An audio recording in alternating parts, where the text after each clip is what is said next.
আমি আজকে যে বিষয়টি নিয়ে আপনাদের সামনে আলোচনা করব, এই বিষয়টি জানা প্রত্যেকের জন্য অবধারিত, প্রত্যেকটা ব্যক্তিকে জানতে হবে। আল্লাহ রাব্বুল আলামিন বলছেন সূরা আত-তাওবা 36 নম্বর আয়াত, আল্লাহ তাআলা বলছেন ইন্না ইদ্দাতাশ শুহুরি ইনদাল্লাহি 12 শাহরান ফি কিতাবিল্লাহ ইয়াওমা খালাকাস সামাওয়াতি ওয়াল আরদা মিনহা আরবাতুন হুরুম।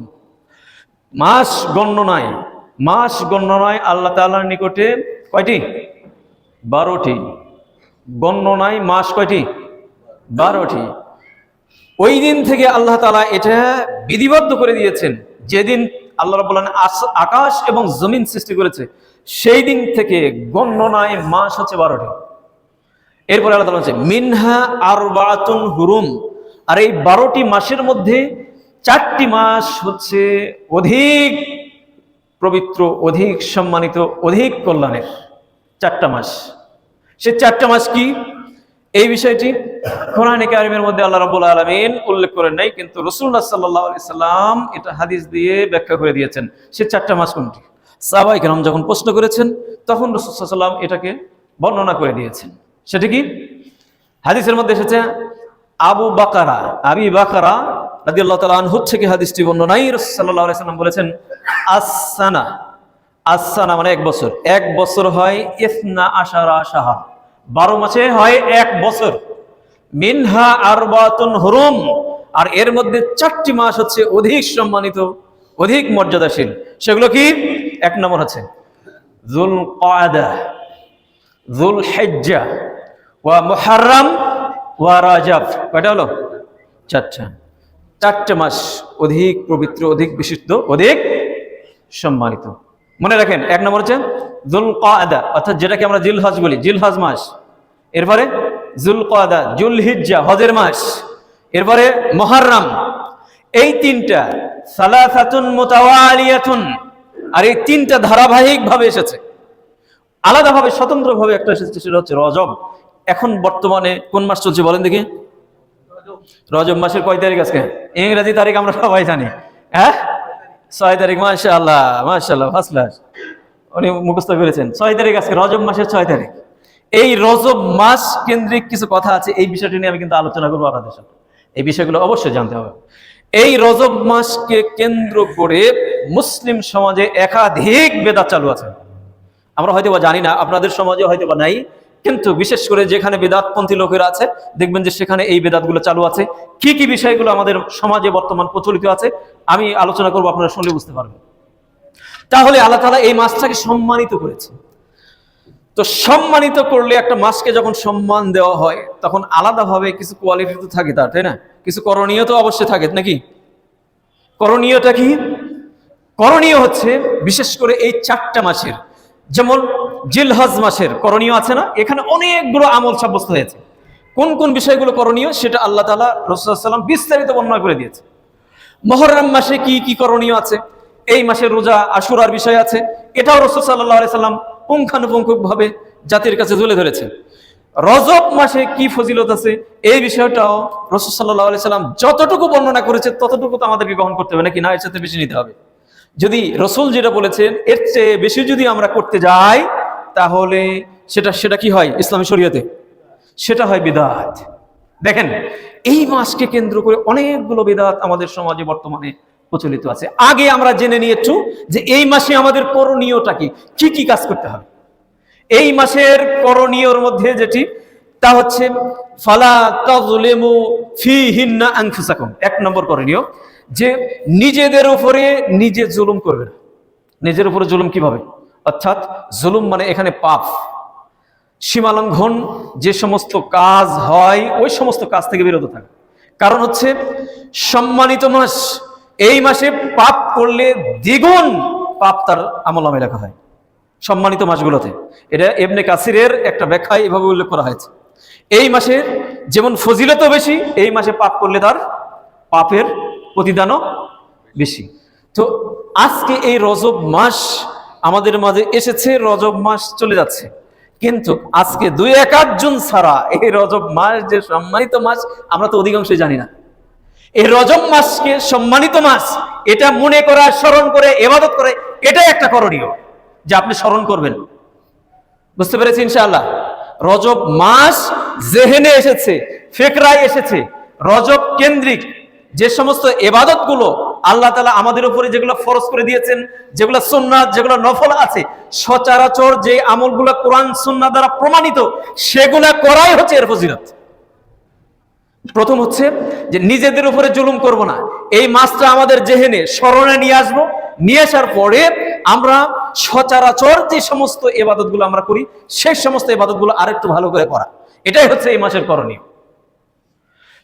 এই যে দেখেন এই মাসের সচরাচর যে সমস্ত ইবাদত আছে, আর সচরাচর ইবাদত অসংখ্য ইবাদত আছে, সেগুলো ছেড়ে দিয়ে আমরা যারা বিদআত চালু করেছি সমাজে বা বিভিন্ন জায়গাতে, দেখবেন যে ওগুলোকে আলাদাভাবে মর্যাদা দিয়ে সেগুলো পালন করা হয়, ঠিক না? বিদআত যারা করে তারা দেখবেন যে ওই দিনটাকে কেন্দ্র করে, ওই ইবাদতটাকে কেন্দ্র করে অনেক মর্যাদা দিয়ে ওই ইবাদতগুলো করা হয়। ইসলামী শরীয়তে দেখেন, ইসলামী শরীয়তের মধ্যে সবচেয়ে বেদাত যেই মাসকে কেন্দ্র করে মুসলিম সমাজে চালু আছে তা হচ্ছে এই রজব মাস। সবচেয়ে বেশি বেদাত চালু আছে মুসলিম সমাজে। সেগুলো কি আমি বলছি, দেখেন, শুনলেই বুঝতে পারবেন। ইসলামী শরীয়তে রাসূলুল্লাহ সাল্লাল্লাহু আলাইহি সাল্লাম কোরআন এবং সুন্নাহ দ্বারা যে সমস্ত এক্সট্রা আমল আমাদের মাঝে চালু করে দিয়েছেন, এগুলো আপনি যদি সঠিকভাবে পালন করেন, এগুলোই আপনি শেষ করতে পারবেন না। এক্সট্রা ভাবে আপনি আবার অতিরিক্ত কেন নিয়ে আসি আমরা কেন নিয়ে আসি বলেন? যেমন ধরেন রমজানের সিয়াম আল্লাহ তাআলা আমাদের উপর ফরজ করে দিয়েছে, তাই না? রমজানের সিয়াম দেখবেন যে অধিকাংশ মানুষই পালন করে থাকে, কিন্তু রমজানের সিয়ামের পরে শাওয়ালের 6টা রোজা আছে, কয়জন ব্যক্তি পালন করে এটা দেখেন, বলেন তো দেখি। অথচ রাসূল সাল্লাল্লাহু আলাইহি ওয়াসাল্লাম বলেছেন, মান সামা রমাদান সুম্মা আতবাহু সিত্তাম মিন শাওয়াল কানা কাসিয়ামিদ দাহর। রমজানের সিয়াম পালন করার পরে শাওয়াল মাসের 6টি সিয়াম যে ব্যক্তি পালন করলো, সে যেন গোটা বছর সিয়াম পালন করলো। কিন্তু আমরা তো সেটাকে পালন করি না, অথচ ইসলামী শরীয়তের বিধান কিন্তু সেটা। রাসূল সাল্লাল্লাহু আলাইহি সাল্লাম এই শাওয়ালের সিয়াম পালন করেছেন, তিনি কখনো ছাড়েন নাই, কিন্তু আমরা সেটাকে বাদ দিয়ে আমরা এক্সট্রা অতিরিক্ত আমরা পালন করার দিকে আমরা ধাবিত হই, ঠিক না? এরপরে দেখেন রাসূলুল্লাহ সাল্লাল্লাহু আলাইহি সাল্লাম জিলহজ মাসের 1 থেকে 9 তারিখ পর্যন্ত রাসূল সাল্লাল্লাহু আলাইহি সাল্লাম সিয়াম পালন করতেন, রোজা রাখতেন, এবং ইবাদত বন্দেগী এখানে সাব্যস্ত হয়েছে। কিন্তু এই 1 থেকে 9 বা 10 তারিখের মধ্যে ইসলামী শরীয়তের মৌলিক ইবাদতগুলো সাব্যস্ত হয়েছে, কিন্তু আমরা কতজনই বা পালন করি সেটা? আর ওই 10 দিনের মধ্যে বলা হয়েছে আফদালুল আমাল। এই 10 দিনের মধ্যে 1 থেকে 10 তারিখের মধ্যে যে সমস্ত আমলগুলো আমরা করি, যেটাই করি, ছোট হোক বা বড় হোক, যেটাই আমরা করি সেটাকে বলা হয় আফদালুল আমাল, সর্বশ্রেষ্ঠ আমল বলে ঘোষণা দেওয়া হয়েছে। কিন্তু আমরা তো 1 তারিখ থেকে 9 তারিখ পর্যন্ত সেখানেও আমরা সিয়াম পালন করি না। এরপরে দেখেন রাসূলুল্লাহ সাল্লাল্লাহু আলাইহি সাল্লাম বলেছেন যে এই যে মুহররম মাসের সিয়ামের ব্যাপারে হাদিসে এসেছে, আফদালুস সিয়ামে বাদার রমাদান সিয়ামুল্লাহি আল মুহররম। রমজানের সিয়ামের পরে উত্তম সিয়াম হচ্ছে মুহররমের সিয়াম। মুহররমের মাসে তো আমরা সিয়াম পালন করি না, অর্থাৎ যেখানে তাগিদ করা হয়েছে, যেখানে আদেশ করা হয়েছে সেটাকে আমরা ছেড়ে দিই, সেটা আমরা পালন করি না। আরেকটা হাদিসের মধ্যে এসেছে আশুরার সিয়াম পালন করার কথা বলা হয়েছে, অর্থাৎ মুহররম মাসের 10 তারিখকে আশুরা বলা হয়, তাই না? এই আশুরা রোজার ব্যাপারে বলা হয়েছে যে ইন্নী আহতাসিবু আলাল্লাহি আন ইউকাফিরাস সানাতাল্লাতী কাবলা। যে ব্যক্তি আশুরা সিয়াম পালন করে অতীতের 1 বছরের গুনাহ আল্লাহ তাআলা মাফ করে দেয়। আবার আরাফার সিয়াম আমরা কি পালন করি? আরাফার দিনে, যেদিন হাজী সাহেবরা আরাফার ময়দানে অবস্থান গ্রহণ করে, সেদিন কি আমরা সিয়াম পালন করি? ওই দিনে সিয়াম পালন করা অতীতের 1 বছর, পরবর্তী 1 বছর, 2 বছরের গুনাহ আল্লাহ তাআলা মাফ করে দেয়। বুঝতে পেরেছেন? সিয়ামু ইয়াউমি আরাফাতা আহতাসিবু আলাল্লাহি আন ইউকাফিরাস সানাতাল্লাতী কাবলা ওয়াস সানাতাল্লাতী বা'দা। রাসূলুল্লাহ সাল্লাল্লাহু আলাইহি সাল্লাম বলেছেন, আরাফার দিনের সিয়াম পালন করলে অতীতের 1 বছর, পরবর্তী 1 বছর, 2 বছরের গুনাহ আল্লাহ তাআলা মাফ করে দেয়। তাহলে আমরা কি আরাফার দিনের সিয়াম পালন করি? এগুলো পালন করার চেষ্টা করতে হবে। দেখেন, আর আমি কেন এই নফল এই সিয়ামের কথা কেন বলছি? কারণ এই রজব মাসে সবচেয়ে বেশি সিয়াম রাখার ব্যাপারে গুরুত্ব আরোপ করা হয়েছে, বেদাতপন্থীরা করেছে। কি করেছে দেখেন, আমি বলছি। এরপরে সুন্নাহ দ্বারা সাব্যস্ত সিয়াম হচ্ছে রাসূল সাল্লাল্লাহু আলাইহি ওয়াসাল্লাম প্রত্যেক মাসে 3টা সিয়াম পালন করতেন। প্রত্যেক মাসে 3টা সিয়াম পালন করতেন। এই সিয়াম তিনি কখনো ছাড়তেন না। কিন্তু প্রতি মাসে কি আমরা সিয়াম পালন করি? রমজানের সিয়াম বিদায় কোন রকমে দিয়েছি, শেষ, সেখানেই তো বন্ধ হয়ে গেছে, আর সারা বছর চলে যায়, আমরা কি সিয়াম পালন করি?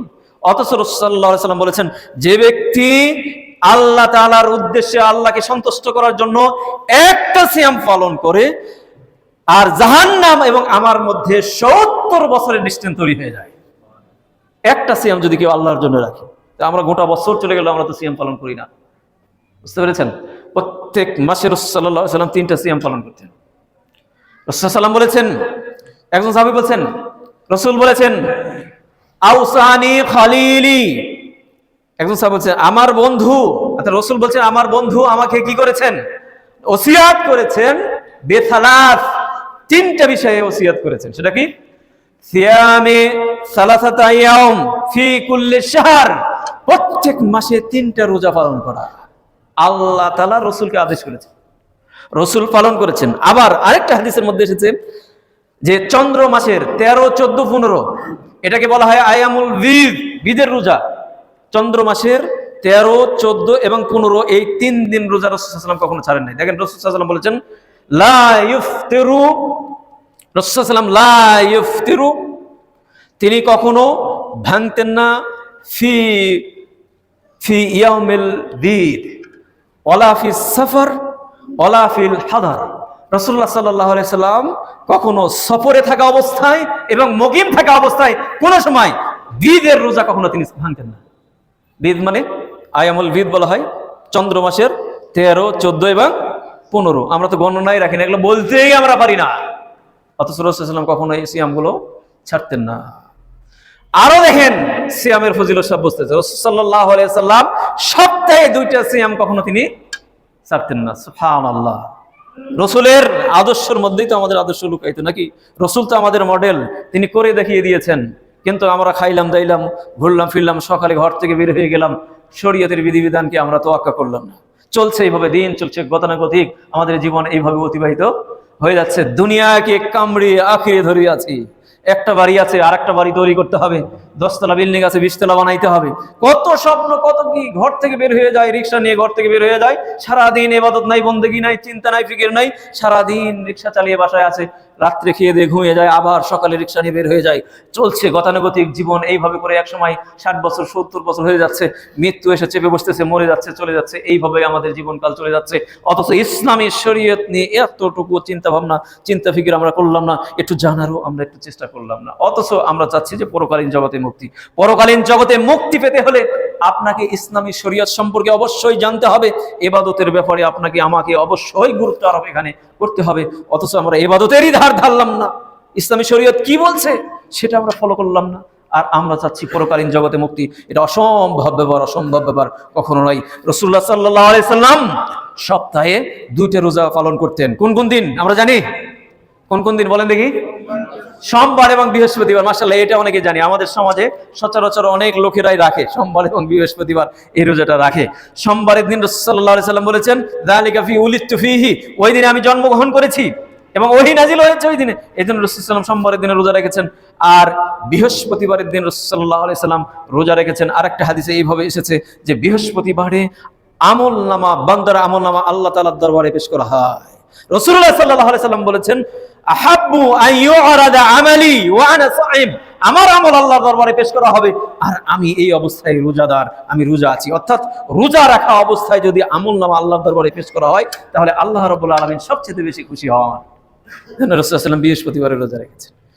রাসূল সাল্লাল্লাহু আলাইহি ওয়াসাল্লাম আরেকটি রোজা পালন করেছেন, সেটি হচ্ছে যদি আপনি এক্সট্রা আরো বেশি ফজিলত লাভ করতে চান, আরো বেশি রোজা আপনি পালন করতে চান, তাহলে একেবারে সর্বনিম্ন ফিক্সড করে দেওয়া হয়েছে।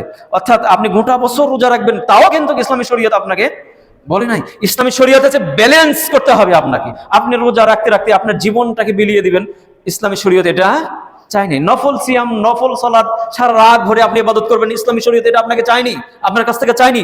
আপনি সারা বছর রোজা রাখবেন, এটা চাইনি। আপনার স্বাস্থ্য শরীরের দিকে ব্যালেন্স করে দেখে আপনাকে সিয়াম পালন করতে হবে। আপনি যদি চান তাহলে একদিন পর পর সিয়ামে দাউদ বলা হয়েছে, দাউদ আলাইহিস সালামের সিয়াম, দাউদ আলাইহিস সালাম একদিন পর পর রোজা রাখতেন। সুবহানাল্লাহ, এটা অনেক কঠিন না একদিন পর?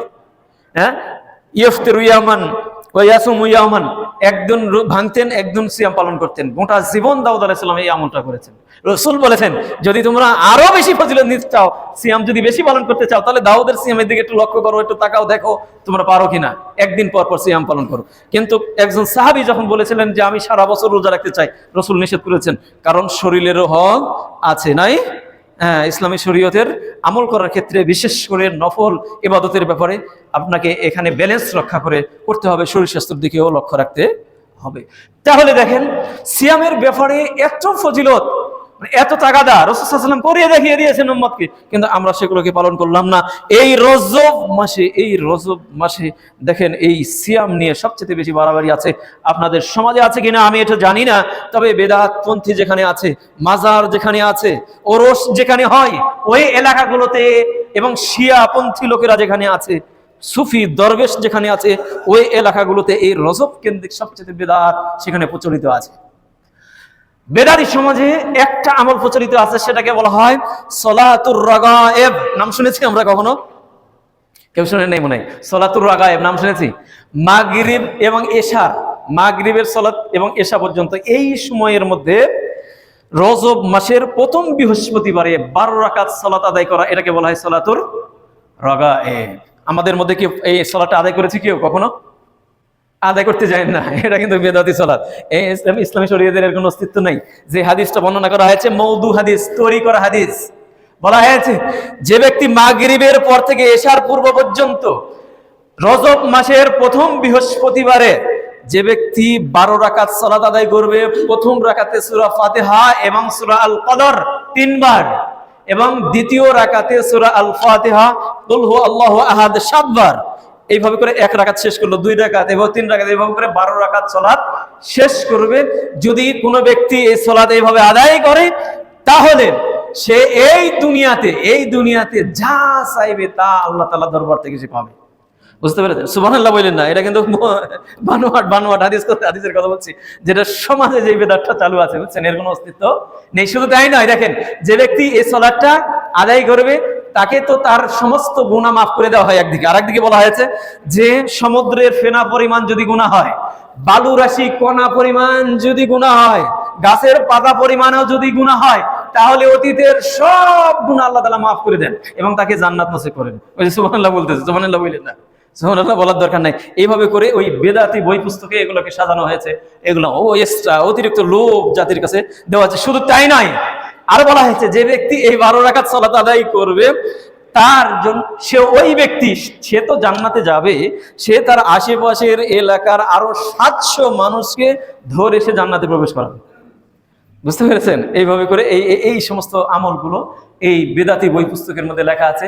এর সনদ নাই, এর কোনো ইতিহাস নাই, কিচ্ছু নাই, শোনা কথায় ওই যে বই তৈরি করেছে চটি বইগুলো, ওগুলো মানুষ পড়ে ওইগুলো আমল করে থাকে এক্সট্রা ভাবে। বুঝতে পেরেছেন?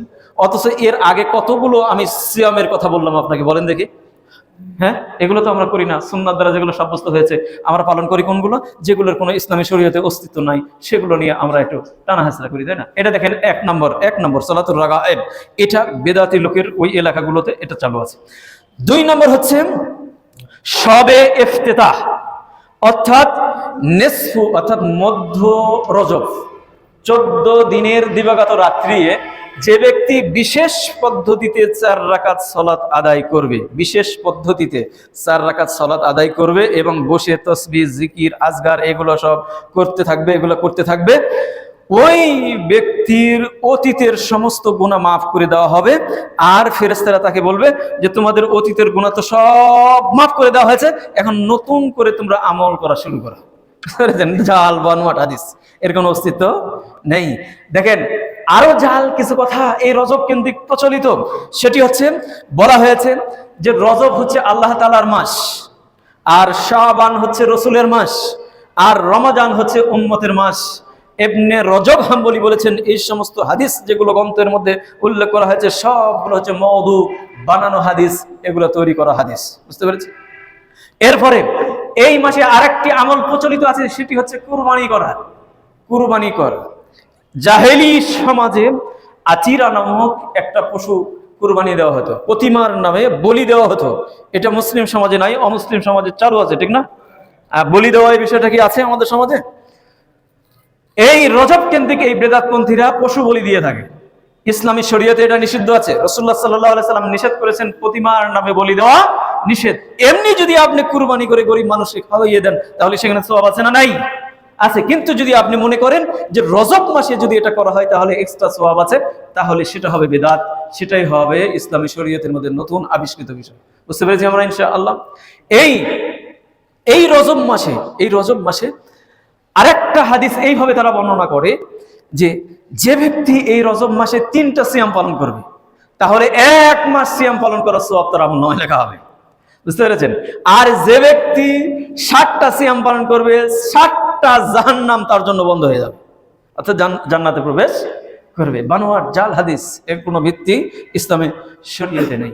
আরেকটা হাদিস এইভাবে তারা বর্ণনা করেছেন যে এই রজব মাসে ইতিকাফ করা, এই রজব মাসে সিয়াম পালন করা, এই বিষয়ে ইসলামী শরীয়তের কোনো দলিল সাব্যস্ত হয়নি। আর এই রজবকে কেন্দ্র করে আরেকটি গুরুত্বপূর্ণ আমল আমাদের বর্তমান সমাজে প্রচলিত রয়েছে, সেটা আমরা প্রত্যেকেই জানি। সেটা কি জানেন? 27শে রজব, শবে মেরাজের রাত। এটা আমরা জানি না? এটা কিন্তু আমরা জানি অনেকে, না? 27 তারিখে রাসূল সাল্লাল্লাহু আলাইহি ওয়াসাল্লাম মেরাজ হয়েছে, এটা জানি না আমরা? এটা আমরা জানি। বুঝতে পেরেছেন? আসলে কি সঠিক 27 তারিখে রাসূলের মেরাজ হয়েছে? রাসূল সাল্লাল্লাহু আলাইহি ওয়াসাল্লামের মেরাজ কখন হয়েছে এই বিষয়টা নিয়ে 20টা মত আছে। 20টা মত আমি আপনাদের কাছে তুলে ধরতে পারি। 20টা মত রয়েছে। আপনি কোনটাকে নেবেন? আপনি 27 তারিখ আপনি ফিক্সড করেছেন। আর দেখেন বর্তমান বাংলাদেশে সরকারিভাবে এই 27 তারিখে রাষ্ট্রীয় ছুটি ঘোষণা করা হয়, হয় না?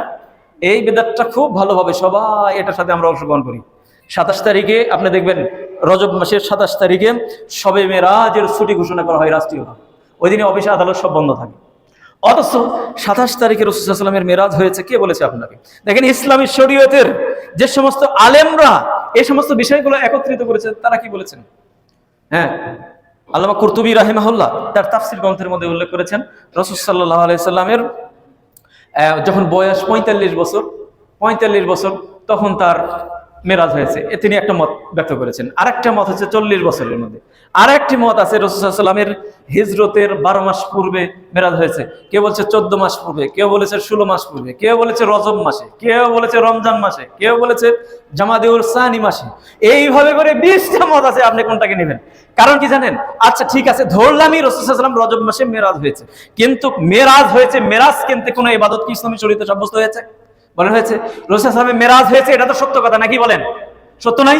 যদি কেউ অস্বীকার করে রাসূল সাল্লাল্লাহু আলাইহি ওয়াসাল্লামের মেরাজকে নিয়ে যদি প্রশ্ন তুলে তাহলে সে কাফের হয়ে যাবে। কারণ এটা আল্লাহ তাআলা কোরআন দিয়ে ঘোষণা করে দিয়েছেন মেরাজ হয়েছে, ওটা অনেক ফজিলতের। কিন্তু ওই দিনকে কেন্দ্র করে ইবাদত সাব্যস্ত হয়েছে, কে বলেছে আপনাকে? কোন ইবাদত সাব্যস্ত হয়েছে? যদি ইবাদত থাকতো তাহলে রাসূল সাল্লাল্লাহু আলাইহি ওয়াসাল্লাম বলে দিতেন, সাহাবায়ে কেরাম বলে দিতেন, তাবিঈরা বলে দিতেন, ফিক্সড একটা তারিখ বলে দিতেন না? সঠিক কথা হচ্ছে রাসূল সাল্লাল্লাহু আলাইহি ওয়াসাল্লামের হিজরতের 1 অথবা 1.5 বছর পূর্বে আল্লাহ তাআলা তাকে মিরাজ করিয়েছেন। বুঝতে পেরেছি আমরা? 1 অথবা 1.5 বছর, কিন্তু সন এবং তারিখ উল্লেখ করেননি। সাহাবায়ে কেরামও জানতেন না কোন দিনে তার মিরাজ হয়েছে। বুঝতে পেরেছেন?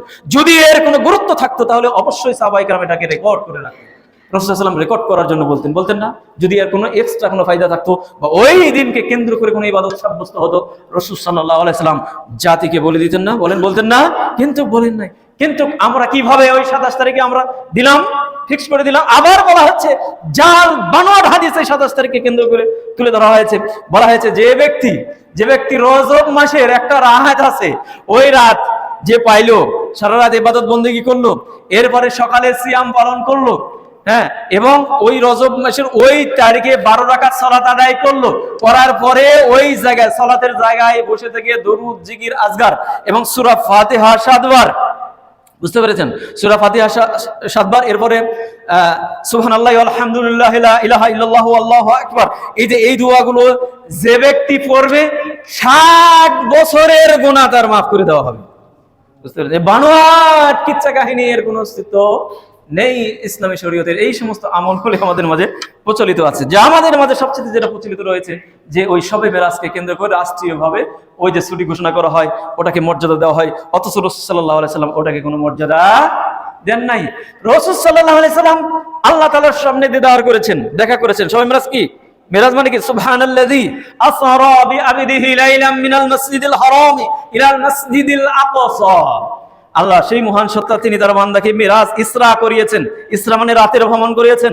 এই বাইতুল্লাহ থেকে বাইতুল মাকদাস, যেটা ফিলিস্তিনে, সেখানে 1 মাসের রাস্তা 1 রজনীতে আল্লাহ তাআলা রাসূল সাল্লাল্লাহু আলাইহি ওয়াসাল্লামকে সেখানে নিয়ে গেলেন। কিভাবে নিয়ে গেলেন ওই ব্যাপারে প্রশ্ন করার ইখতিয়ার আমার আপনার নেই। 1 মাসের রজনী মুহূর্তের মধ্যে আল্লাহ তাআলা তার রাসূলকে নিয়ে গেলেন সেখানে বাইতুল মাকদাসে, সমস্ত নবী রাসূলদের সেখানে উপস্থিতিতে সেখানে তিনি সালাত আদায় করেছেন, ইমামতি করেছেন।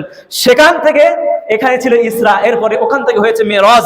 মেরাজ মানে ঊর্ধ্বগতি, ঊর্ধ্ব জগতে, অর্থাৎ প্রথম আসমান, দ্বিতীয়, তৃতীয়, চতুর্থ, পঞ্চম, ষষ্ঠ, সপ্তম, এই আকাশগুলো পাড়ি দিয়ে তিনি চলে গেছেন ঊর্ধ্ব জগতে। সেখানে গিয়ে সপ্তম আসমানের উপরে আরো সেখানে তিনি চলে গিয়েছেন, হ্যাঁ, বাইতুল মামুরে, এরপর সিদরাতুল মুনতাহা, সিদরাতুল মুনতাহা, এরপরে বাইতুল মামুর। বাইতুল মামুর ফেরেশতাদের ইবাদতের জায়গা। যেই মসজিদে বাইতুল মামুর, যেই মসজিদে ফেরেশতা 70,000 ফেরেশতা একবার সালাতের জন্য প্রবেশ করে দ্বিতীয়বার আর তার সুযোগ পায় না, সেটা হচ্ছে ফেরেশতাদের ইবাদতের স্থান। রাসূল সাল্লাল্লাহু আলাইহি ওয়াসাল্লাম সেখানে গেলেন। সেখান থেকে জিবরিল আর তার সাথে আর যেতে পারলেন না। সেখান থেকে আল্লাহ তাআলা তার রাসূলকে নিয়ে গেলেন আরশে আযিমে, সেখানে নিয়ে গেলেন। এখন সেখানে যাওয়ার ব্যাপারে অনেক কথা আছে, যে রাসূলকে সরাসরি দেখেছেন কি দেখেন নাই। মেন কথা, অরিজিনাল কথা হচ্ছে লা তুদরিকুহুল আবসার, আল্লাহ তাআলাকে পৃথিবীর কোন চক্ষু আল্লাহকে দেখতে পারবে না। পর্দার আড়াল থেকে রাসূলুল্লাহ সাল্লাল্লাহু আলাইহি ওয়াসাল্লামের সাথে কথা বলেছেন। এখন রাসূলকে কেন নিলেন সেখানে? নিলেন এই কারণে যে রাসূল সাল্লাল্লাহু আলাইহি সাল্লাম মক্কা আল মুকাররমা যখন তিনি দাওয়াতের কাজ করছিলেন, তখন তার স্ত্রী ছিল তার সাথে, তার চাচা আবু তালেব সবচেয়ে বেশি শেল্টার দিয়েছে, তাকে সাহায্য সহযোগিতা করেছে। কাফের বেঈমানরা অত্যাচার, নির্যাতন, স্টিমরোলার চালিয়েছে, তার চাচা সাহায্য করেছে না, যদিও কাফের, তারপরে তিনি সাহায্য করেছেন। কাফেররা বড় ধরনের কোনো ক্ষতি রাসূল সাল্লাল্লাহু আলাইহি ওয়াসাল্লামকে করতে পারে নাই। তার স্ত্রী ছিল খাদিজাতুল কুবরা রাদিয়াল্লাহু তাআলা আনহা। তিনি তার ধনশালী দিয়ে, তার সম্পদ দিয়ে, তিনি ছিলেন সেই সময়ের জন্য বড় বিজনেস মানে একজন ওমান ছিলেন, ব্যবসা বাণিজ্য করতেন, তার অনেক অর্থ সম্পদ ছিল। সবকিছু রাসূল সাল্লাল্লাহু আলাইহি ওয়াসাল্লামের সাথে বিবাহ হওয়ার পরে সবকিছু রাসূল সাল্লাল্লাহু আলাইহি ওয়াসাল্লামের সামনে দিয়ে দিয়েছেন। সেগুলো দিনের জন্য রাসূল সাল্লাল্লাহু আলাইহি ওয়াসাল্লাম ব্যয় করেছেন সেই সম্পদগুলো। বুঝতে পেরেছি? খাদিজা ছিল, খাদিজা মারা গেল, এরপরে আবু তালিব মারা গেলেন। রাসূল সাল্লাল্লাহু আলাইহি ওয়াসাল্লাম চিন্তাগ্রস্ত হলেন। এরপরে তিনি তায়েফে দাওয়াতের জন্য গেলেন। সেখানে তায়েফের লোকেরা অত্যাচার নির্যাতন করলো, সেখানে তারা মেনে নিল না। রাসূল সাল্লাল্লাহু আলাইহি ওয়াসাল্লামকে 2 দিক থেকে পাথর মেরে তাকে ক্ষত বিক্ষত করে দিল সেখানে। বুঝতে পেরেছেন? এইরকম একটা পরিস্থিতিতে একবারে তিনি অশান্তি মন মানসিকতা নিয়ে তিনি জীবনযাপন করছিলেন, খুব চিন্তাগ্রস্ত হয়ে পড়েছেন। সেই সময় আল্লাহ তাআলা তাকে সান্ত্বনা দেওয়ার জন্য আল্লাহ তাআলার দরবারে নিয়েছিলেন। আর সামনে ফিউচারে মদিনাকে ইসলামী রাষ্ট্র কায়েম করতে হবে, ইসলামী হুকুমত চালু করতে হবে। রাসূল সাল্লাল্লাহু আলাইহি ওয়াসাল্লাম এখন যে চিন্তাগ্রস্ত হয়েছেন, এই চিন্তা দূর করতে হবে। অর্থাৎ আল্লাহ তাআলার সাথে মিট করে আল্লাহ তাআলা সেখানে ডেকে নিয়ে এক্সট্রা ট্রেনিং এর ব্যবস্থা করে দিয়েছেন। সেখান থেকে ঈমান আমল সবগুলোকে মজবুত করে সেখান থেকে, এই জন্য তিনি মজবুতি দেওয়ার জন্য সেখানে ডেকে নিয়েছেন আল্লাহ তাআলার সামনে। সেখানে মিটিং করে সেখান থেকে রাসূল সাল্লাল্লাহু আলাইহি ওয়াসাল্লাম দুনিয়াতে এসেছেন। এরপরে এর কিছুদিন পরে তিনি মদিনাতে গিয়েছেন এবং সেখানে গিয়ে তার যে চিন্তা, তার যে হতাশা ছিল, সবকিছুকে আল্লাহ তাআলার সাথে সাক্ষাতের পরে সবকিছুকে দূর হয়ে গিয়েছে। আর আল্লাহ তাআলা মূলত এই জন্যই রাসূলের মর্যাদা বৃদ্ধি করার জন্যই রাসূল সাল্লাল্লাহু আলাইহি ওয়াসাল্লামকে আল্লাহ তাআলার দরবারে ডেকে নিয়েছেন। সুতরাং এই তারিখ সম্পর্কে আমরা জানি না, ইসলামী শরীয়ত এখানে কোনো ফিক্সড করে দেয়নি, কিন্তু আমরা এটাকে ফিক্সড করে নিই, এটাকে ইবাদত হিসাবে আমরা গ্রহণ করেছি, রাষ্ট্রীয়ভাবে আমরা এটাকে ছুটি ঘোষণা করছি। দেখেন এই যে বিদআতটা আমাদের বাস্তব সমাজে কিভাবে যে প্রবেশ করেছে। ইসলামটা আরব থেকে চলে গিয়েছে মিশরের, ইজিপ্ট। বেদাতগুলো যেগুলো উৎপত্তি হয়েছে মিশর থেকে উৎপত্তি হয়েছে, এরপরে সেখান থেকে ইরাকে গিয়েছে, ইরানে, সেখান থেকে ওই দিক থেকে আমাদের মিডল ইস্টে ইন্ডিয়াতে প্রবেশ করেছে, ইন্ডিয়া থেকে বাংলাদেশ, পাকিস্তান, এই সমস্ত পীর ফকির দরবেশের মাধ্যমে ইসলামটা আমাদের দেশে ঢুকেছে। ওই পীর দরবেশ ফকিররা যে সমস্ত কিতাবগুলো লিখেছে, ওই কিতাব ওইভাবে এখনো বর্তমানে চলছে। মাদ্রাসাগুলোতে হাদিস পড়াচ্ছে, বুখারী পড়াচ্ছে, কিতাব পড়াচ্ছে, বড় বড় কিতাব তাফসীর পড়াচ্ছে। তারপরে এই যে বেদাত সংক্রান্ত এই হাদিসগুলো আমাদের মুহাদ্দিসরা এখনো দেখতে পাচ্ছে না। তারা দেখতে পাচ্ছে যে ওই পীর ভক্ত, সেই পূর্ববর্তী আউলিয়া কি লিখেছে তাদের কিতাবগুলোকে, সেগুলো এখনো পর্যন্ত আমাদের সমাজে বহমান রয়েছে। এইভাবে চলে যাচ্ছে। অথচ বেদাতটা যে কত বড় জঘন্য, বলা হয়েছে কুল্লু বিদআতিন দালালা ওয়া কুল্লু দালালাতিন ফিন্নার। প্রত্যেক বেদাতই হচ্ছে পথভ্রষ্ট, আর প্রত্যেক পথভ্রষ্টই আপনাকে আমাকে জাহান্নামের রাস্তা দেখিয়ে দেয়। বেদাত মানে কি? বেদাত হচ্ছে ইসলামী শরীয়তের মধ্যে ইবাদত মনে করে কোনো কাজ করা, এটা হচ্ছে বেদাত। বেদাতে হাসানা, বেদাতে সাইয়্যা বলে কোনো কিছু নাই। প্রত্যেকটা বেদাতই পথভ্রষ্ট, প্রত্যেকটা বেদাতই। এখন আপনি বলতে পারবেন যে এই মাইক তো পূর্বে ছিল না, এখন যে মাইকে কথা বলছি এটা তো বেদাত। এটা কি আমি ইবাদত মনে করে কথা বলতেছি? বলেন, মাইক ছাড়া আপনাদের সামনে কথা বলা যাবে না? আমি কি মনে করতেছি এটা মাইকে কথা বললেও সওয়াব এক্সট্রা হবে? বলেন, এই যে এক্সট্রা সওয়াব মনে করে যদি আমি এটা বলি তাহলে সেটা হবে। ইনশাআল্লাহ পরবর্তী সময়ে আবারও যদি কখনো দেখা হয় ইনশাআল্লাহ আপনাদের সামনে বিস্তারিত আরো আলোচনা হবে। আজকের এই কথাটুকু এখানে এই পর্যন্ত বলে শেষ করছি। আকুলু কাউলি হাযা আস্তাগফিরুল্লাহ লি ওয়া লাকুম ওয়া লিসাইরিল মুসলিমিনা ওয়াল মুসলিমাত ফাস্তাগফিরু ইন্নাহু হুয়াল গফুরুর রহিম। আল্লাহুম্মা সাল্লি আলা মুহাম্মাদ ওয়া আলা আলি মুহাম্মাদ কামা সাল্লাইতা আলা ইব্রাহিম وعلى آل إبراهيم إنك حميد مجيد اللهم بارك على محمد وعلى آل محمد كما باركت على إبراهيم وعلى آل إبراهيم إنك حميد مجيد أقيموا الصلاة